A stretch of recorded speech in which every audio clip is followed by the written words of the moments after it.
Egaa daaniini ermeellaadhaanii kana booddee jireenya koo keessaa baataa ani mucaa kiyyaa fi roota wajjiniinan jiraadha jedhiitii itti mihoo jedhu jechuudha. Abrahaamidhaan kan inni doorsisaa yookiin sodaachisaa jiru. Ashamaa akkam jirtu hordoftoonni Qiddoo yuutiif marti keessan Qiddoo yuutiif sabskiraayib laayik gochuun na jabeessaa lammii kiyya mee laayik naa godhaame isiniin jedha. Egaa haa ta'uyyuu malee jechuudha. Daaniin jechuudha wal jala geeddareeti jechuudha kan inni dubbachaatu jiru har'aa akka inni ermeellaan jireenya isaa keessaa baasuudhaafidha jedhee yeroo dhufutti immoo ani kan hin siwaamee fi ermeellaadhaan jireenya koo keessaa bahe jedhin jennaan yeroo darbee ani roota fuuldurattiidhaanii kana booda jireenya koo keessaa hin galiin hin jenneenidha. Ammas immoo maaliif akka isheen sammuu ishee tuqamuudhaaf kan isin kana gochuu yaaddanii baqqaayi maaliif yaadduu fi isheedhaaf ati obboleettii dubaraa hin qabdu akkasumas immoo jennaani inni sin galchuu waan si galchuu tokkollee hin qabu jedheen jechuudha. Duras immoo Abrahaam yoon jedheen intaa yoon jedheen intaa garan barbaadettiin isaan oofuu danda'a amma harka koo keessa jira jedheetoo jira jechuudha. Kuni wanti sin gochaa jirtan kun daanis ta'e roottaa keessattuu roottaa jechuudha. Allayyaan taane keessa si buusee jechuudha. Achi keessaa akkatti hin baane akkasin dhoowwine jechuudha. Dhugaa dubbachuudhaaf buziyyeenis waan baay'ee asooteetti isa sittiin dhufa jechuudha. Isa inni iyyuu faanaasees ittuman dhufa asumatti isinitti odeessa dhugaa dubbachuudhaaf taanaan jechuudha. Jaarraa 21ffaa jechuudha. Abrahaam wanti sodaachisu tokkollee hin jiru. Ana asirratti waan asitti himu jechuudha. Ijoollee laayifii irratti taphatan argitanitti yoo ta'e jechuudha. Tiktookii irratti intaluma Oromooti. Eessa akka isheen taates beeka jechuudha. Garuu hin dha'u maqaa. Maaliif jennaani azala jirtu waan taaneef azala jirra waan ta'eef jechuudha. Na paantii osoo hin hidhatiin jechuudha agarsiisi jennaani qaama saalaa ishee agarsiiste dhiyoo kana jechuudha dhugaa dubbachuudhaaf jechuudha. Inde maal jechuudha maaltu sodaachise kan dubara meeqaayyuu kan shamarran meeqaayyuu bahee jira akka barbaadeetti gabaarra hoolee addunyaarra hoolee jira jechuudha. Si ilma dhiiraa maaltu sodaachise Abrahaam? Eeyyee kabaja maatii keef qabdu kabaja sabaaf qabdu kabaja obboloota keetiif qabdu akkuma jettee dubbatte sana jechuudha. Kanaafiyyuu sodaachamuun immoo sin barbaachisu jechuudha. Ani dhugaa dubbachuuf guyyaarraa baay'ee tokkoraara jechuudha. Kallattiilee hundumadhaan inde maal jechuudha hin akkanaa dabarsitee jechuudha. Ruutaanii maal jettee daanitti jechuudha. Nama kana dura ishii hari'aa ture nama kana dura ishii doorsisaa ture jechuudha. Akkuma kan saatii kanatti kan ishii viidiyoo baatee suura baatee jechuudha. Akkamitti dabarsitee diina isaatti dabarsitee kennitee abbaa manaa ishee jechuudha saaxilti. Maaf sodaachisan dee maaf sodaattaa? Paantii qofaa miti kan sin ispoortii hojjettan paantii qofaa miti kan sin jiimii galtanii akka barbaadan taatan inni immoo dhiphina hin danda'u dhugaa dubbachuudhaaf jechuudha. Yaaddoo hin danda'u Abrahaam jechuudha. Yeroo baay'ee argitan ittoo ta'eera jechuudha. Harkasaa lamaanidhaanii sammuusaa kana yeroo inni qaqqabatu jechuudha. Osoo mucaan kun jechuudha naasuudhaan sirkatti waa ta'ee maal abbaa kee gootati gabaabduu nana maal taatan jedhame dhugaa dubbachuudhaaf kuni namni birmachuufi qaba jechuudha. Namni ka'uufi qaba jechuudha. Sodaachuun qabu jechuudha. Abrahaam jechuudha. Akkamitti callisan jalqabas jechuudha. Hiriyoonni isaa sunis sarootadha. Eenyumti shiyyuu jechuudha. Warri ruutaa faana ta'aa turte warri kaleessa faana ta'aa turan jechuudha. Amma harkaan qabatutti namni amma waan ta'e harkaa ooltutti namni jechuudha. Warri kaleessa Abrahaam nama addaati. Abrahaam lafa qubnee nu kaasee Abrahaam akkas nu ta'e warra jettu muluun ishee har'a eessa jirti? Eessa dhaqan yeroo isheen namni kun dhiphatu jechuudha.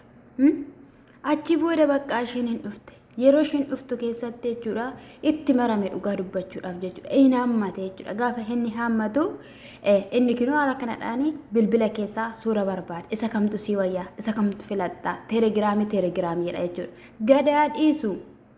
Gadaa dhiisu salphina guddaa keessa bu'a Daani'eel dhugaan siniin jedhe maali kun jireenyuma isaan jiraatuun jedhe jiruudhuma isaan jiraatuun jedhame ofiisaatti jireenyaan qabu. Kana maal sila daldee dubarratti jala kaata'ooti boolee kana keessa jechuudha. Kan mirmirsu faana jechuudha. TikTokii kana rame inuu taala. Garuu immoo jireenya dhaabbataan qabu waan ta'eef bakka. In salphattee yeroo ta'a in qaanoftati dhugaan sin jedhe. Namni kun amma barbaade yoo ta'e kanaa booddee si faana jiraatu. Ati jechuudha amantiin ni siif qabu jaalalan ni si qabu jechuudha asii gaddee keessaa itti baaste jechuudha. Ilmi dhiiraa immoo akka keenya miti beektoo nuti yeroo baay'ee shaamarran hin safassafamne waan hundumaaf jechuudha. Nu keessaas hin bahu gaafa hin baafnallee jenne deebi'eetu nu dhaa wanti sun jechuudha. Keessattuu dhimma jaalalaa irratti jechuudha. Dhiirri garuu akkas miti. Si dagata si dhiisa dhugaan siin jedhe. Kinoo si dagateeram si dhiiseeram baazawwee situ ofitti deebise malee situ gara keetti galche malee jechuudha. Sana booda gaafa hin dhuftu itti midafiiti itti mimnaamna jedhan jechuudha. Ariifachiisee achi booddee aniifatti kanaa booddee wal argachuu hin dandeenyu waliin jiraachuu hin dandeenyu ennaaniin maal jechuudha kana dura koruutaa biratti natti himteetoo turte maaliif akkasitti na cabsita maaliif akkasitti dhaanii na yaaduu dandeessati maaliif diina koo fuulduratti gaafa ishiin jettuun jechuudha mimmaan xuruursuu eegale jechuudha.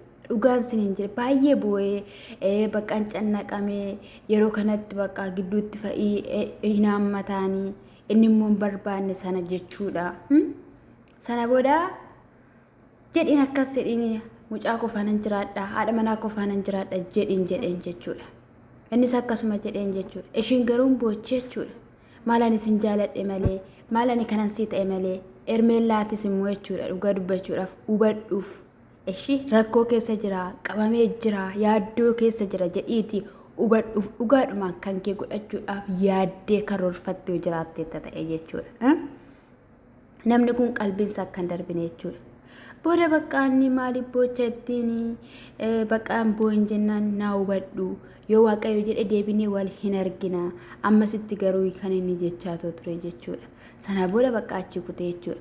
Daaniin immoo inni sin barbaadu inni maaliin ta'u amma inni kun immoo maalidha anatu si faana ta'a jedheeni immoo ishii kana irratti hojii hojjetee jechuudha gatee biraa sokkuuf daaniin jechuudha. Bakka bittimsuuf jechuudha. Abrahaamiifis Ruutaas wajjiniin akka jiraatanii miti daaniin kan xaaraa jiru dhugaan siniin jedhe.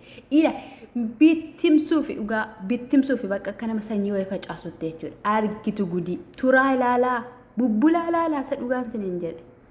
Inni biraas immoo jechuudha buziyyee obboleetti Abrahaam akkatti ishiin danfite akkatti ishiin haasofte argitaniittu.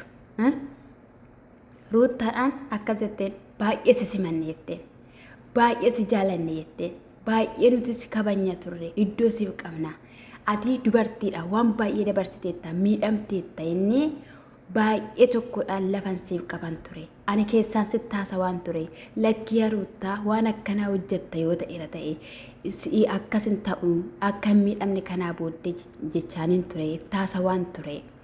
Garuu ishiin immoo abbaa manaa ishii yoo deeffatteeyyuu haala kanaan miti kan deebistuuni akkattiin gadi buustee miti kan deebistuuni. Abrahaami waan hundumayyuu hin calliseetti waan hundumayyuu hin dhiiseetti callisuu Abrahaam sodaadhu mana keenya keessatti Abrahaam hin calliseetti amala isaanan beeka sirriitti obboleessa kiyyaatti garuu immoo callisuun sawaa baataatti deebisiif qabaataatti jechuudha.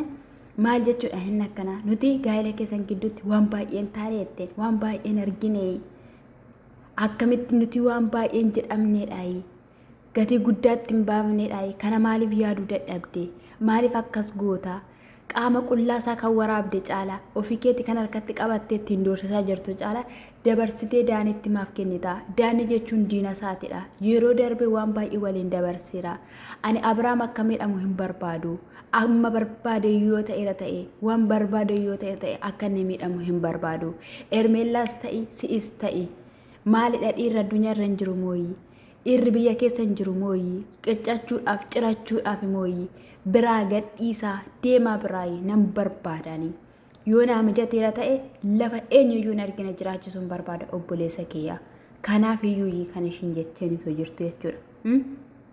Amman isa bira dhaqutti amman ishee argadhuuf maaliif akka akkas gootee fi maaliif akka kanatti hojii kana hojjatte Abrahaam immoo jette yeroo kanatti isa faana ta'uun qabaa tiriitii isaan gochuu na barbaachisaadha kan ishiin jettee egaa amantii nuti siif qabnu nu keessaa hir'iste ani baay'een si jaaladha baay'een si kabajaa waan baay'ee si waliin haasawaa turre waan baay'ee si waliin taasisaa turre hanga kanaatti gadi buustee gadi hir'iste inni jaalala siif qabuu fi amantii siif qabu keessaa xaraddee baastee amma booddee hati Abrahaamidhaanii nan argadha jettee iyyaadeen Abrahaamii dhabdeetta jetteen jechuudha.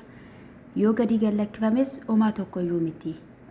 Homaa namatti fakkaatu. Ani alan tureetti yeroo wayiitti dubartii haadha manaasaa kan samaanaa walirraa qabanii viidiyoo waraabee gadi gallakkisee achi booddee ishiinis ani wanti na salphachise hin jiru tokkollee baga gallakkiste jetteetu miidiyaa irratti kan ishiin dubbatte. Kanaan maaliif dorsistu? Eshi ermeellaatti geessite agarsiiste, daanitti agarsiiste. Inni kun ofii keetiidhaa fi waraabdee inni kun maalidha? Maaliif akkas gochuu dandeesse? Maaliif akkasitti yaaduu dandeesse? Maaliif itti kennite? Maalidha sababni isaayyuu kan namoota doo'achiiftu? Jetteeni daaniidhaan immoo ati ilma dhiiraati. Ilma dhiiraa ta'ii, ilma dhiiraadha waan taateef yaada akka ilma dhiiraatti. Ani garuu dubartii waan ta'eef ruuttaatti haasa'uu danda'a malee sitti haasa'uu hin danda'u. Maalidhaan natu jechaatu jirtu? Maalidhaan akka kanaatti? Jaalalaan waan hundumtuu malee dirqamaan hin jiramu. Jaalalaadhaan hundisaa yoo ta'u jaalalaadhaan ta'e kabajaan ta'e sossobbiin ta'e baay'ee namatti tola. Dirqamaan garuu wanti ta'u tokkollee hin jiru. Maal gochuuf barbaadde? Maal taasisuu barbaadde? Waan baay'ee siin hin jenne ani sitti naasofne ani omtuun ta'unaan hin jenne hati. Maaliif amantii nuti siif qabnu akkattidhaan nu keessa ajjeefte? Dogoggora guddaa hojjatte, waan gaarii hojjatte jedhee wanta si jaju tokkollee hin jiru. Ani ermeellaas hin jaju, si'inis hin jaju. Lachan keessaniyyuu gadi dhiisaadha jettee baay'ee tokko jechuudha dhugaa dubbachuudhaaf lolaan kan isheen dubbatte jechuudha. Imimmaan illee mummu'amaadha jechuudha. Garuu bo'uun barbaanne of dhoowwaadha kan isheen turte jechuudha. Kuni salphina. Ishiintu salphata malee ati waan salphattuu fi hin qabdu kanii ishiin jetteen. Dhugaadha ruuttaan gadi dhiisuu baattuyyuu wanta kun immoo jechuudha daanii harka galee tanaa daaniin gadi dhiisa. Daaniin sammuun isaa xiqqoodha iyyaadu tokkollee jechuudha. Bakka anatu goota, anatu danda'a, anatu beekaadha, anatu waan hundumaadha jedha. Daanii yoo argitaniitu ta'e jechuudha. Iddoo hundumatti jechuudha. Wakabuunsaatiif immoo girgirraa'uunsaa jireenya yuusa dhabsiisaa isaan jira jechuudha. Baga dhiifte yoo xiqqeen hin da'u dhugaa dubbachuudhaaf taanaan jechuudha. Kuni bakka achi deemeen sagaagala dubartuma jala kaata malee hojiinsa wanti tokko wanti gaariin hin jiru jechuudha. Iyyuunis immoo Abrahaamidhaan fideera jechuudha. Sana dura garuu Abrahaamiin waan baay'ee jedheeraanii waan baay'ee taasisneerraa ani ruuttaa Abrahaamayyuu afuu hin barbaadu. Ruuttaa wanti ishiin goote gaariidhas jechuu hin danda'u, gaariidhas jechuu hin danda'u.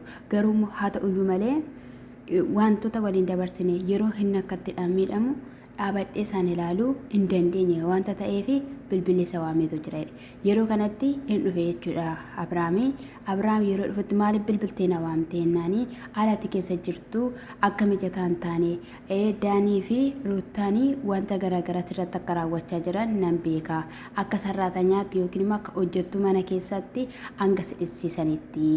Kanaaf ani hamma waan tokkon si barbaada. Bilbila isaanii fuudheenanii dileetii godha. Hangasitti waan isaan sin jedhan kaasiyoo sin jedhan dhiqiyoo sin jedhan carqii miicciyoo sin jedhanis waan hundumayyuu hojjedhu jedheen jechuudha. Sa'a dhugaan sin jedhu horiidhaati eenyu iyyuun jechuudha. Kan maali balleessitan hin sobda malee ittiin hojii kee hojjetachuufi malee bilbila maaliif sitti kenniti akkamittidha isayyuu osoo wanta tokkon taasisin jechuudha. Osoo hin balleessin jalqaba miidiyaa irratti naa baheetu ani ruuttaadhaan sossobeen nan balleessaa dhugaa hedhika ammuma kee hubannaaf ogummaan qabdu jechuudha ruuttaan jechuudha. Ani namni gaafa waan tokko hojjetu waan tokko jechuun nama tokko hattuu qabu jechuudha. Kun sin qaba yaa hattuu achitti na eegeettaan hattuun lafa sanatti dhabattee seeddi sirraa hojjechuuf obboleessa keenya Abrahaam gochuuf miti jechuudha. Isa iyyuu bakka akka sarraata nyaatti dhugaa hedhika. Sareen illee lafa nyaattee hin dagattu deebitee achuma dhattee isa kaleessaa iddoo namni kun ka'ee sin kaase yaadadha. Har'a diina isaa kan taatan jechuudha. Ija lamaadhaan dhaloota kana ilaaluu keessantu gaa'ela isaanii bittimse. Otoo isin ija tokkoon ruuttaas Abrahaam silaattaniitu ta'e yoona sirraa manni isaanii nagaa dhalalisee ture. nagaan akka lalisne iyyuu kan godhe isinidha jechuudha. Yeroo kanatti egaa inni rakkoo tokko illee hin qabu. Hani guyyaa dhanaa bilbila hoolanii bilbila jalaa kaasuu hin dandeenye. Akkasumas immoo har'a deebi'ee manatti hin galu.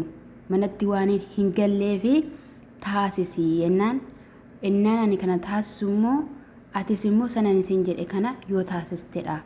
Eesh yoo jetteenidha. Bilbila jalaan kaasne taanaan rakkoodha kan inni jechaanii ture jechuudha. Abrahaam immoo jechuudha nan callisee jedhe. Nan dhiisee jedhe. Garuu immoo jedhe sodaa miti jedhe. Hojiidhaan inni isaan agarsiisaa jedhe. Seeratti isaan dhiyeessuu hin dadhabne. Seeratti dabarsee ishiis kennu isas kennuu hin dadhabne. Haala kanadhaan garuu hin deemama taanaanii abadan of duuban deebi'u. Wanti hundumtiyyuu yeroo qaba. Wanti hundumtiyyuu iddootti deebi'a. Ani irriba gahaa ta'e rafaa hin jiru. Baay'ee cinqatee keessan jira. Yaaddoo keessan jira. Isa kanaaf akka nama tokko waliin jiraanne guyyuma tokkollee waliin waan tokko ta'anitti yoo yaaddetta ta'e olmaa kana naaf ooli. Naa balleessin kan lachuu isaaniiyyuu bilbila harkaa fuudhiteedhaan jechuudha. Inni kunis jechuudha Abrahaam jechuudha. Omtuu wanti isaan balleessan hin jiru. Kana seeratti dhiyeeffachuu qabda. Jalqaba irratti jechuudha. Isaan sirraa viidiyoo waraabuudhaaf si galeera sirraa hojjechuudhaaf malee waan akkasii miti. Irraa ta'in immoo Abrahaam hin sodaatin dhugaan siin jedhe maaltu sodaachisa maanni qaama saalaa kee malee wanti biraan jiru baazawwee eenyummaa kee malee wanti biraan jiru bakka inde kan nama ajjeesayyuu jechuudha kan lubbuu balleessayyuu akka kee kan hin taane maaltu si boojisa eyyee gara laafummaa akkuma obboleettiin keetteyyuu nuti gara laafnaa kennaa keenyadha manaanuuf kenname jette eyyee gara laafummaan kee kanarraan si gaheera nama manuun kee isa dhufe faana kolfoon kinoonu ifiyyuu barumsa nuuf ta'eetu jira jechuudha. Kana daanii jechuudha. Ani dhugaa dubbachuudhaaf osoon bira jiraadhe jechuudha. Dhagaa waynaan kana tarsh godhee bira sookka dhugaa rabbi. Kuni maali dhugaa waaqayyo? Rabismaa siniif safuudhaan waaqayyo jechuudha. Hojii daanii fi hojii ruutta harkaadhawu daabiloosota dhugaa. Maal jechuudhaan akkanaa? Isa biraan himee jechuudha viidiyoon jira si obaastee jechuudha jalqaba irratti viidiyoon alatti jechuudha kiniinii irribaa itti naxxeet ofishiitiif sagaagala ofishiitiif sifaana ejjuu barbaaddeet danda'umiyyuu jechuudha si galeera isa guyyaa meeqaaf dhabde jechuudha isa kanas immoo jechuudha yoo barbaadde akkoo isheen jechuudha akkuma inni jedhe wajjiniin hin bullee achi na sissiteet algaa achi na darbattee achitti nuuf argennaan qullaa koo qulqulluu jedhe ishiin lakkaa qorichatti kennitee irraa viidiyoo waraabbattee biraa sokkitee iddoo biraa naa bultee jechuudha. Innaa jechuudha dhugaan siin jedhe ofitti kaaftee tagaame ofitti kaaftee warra si jaallatan warra si kabajan ruutiyyee obboloota siin jechaa turan isaan dudduuba kaanii ishiitu miidhame dubartii faana ta'uun barbaada warra siin jedhan sana ofitti kaaftee gaa danda'e gaa baadhu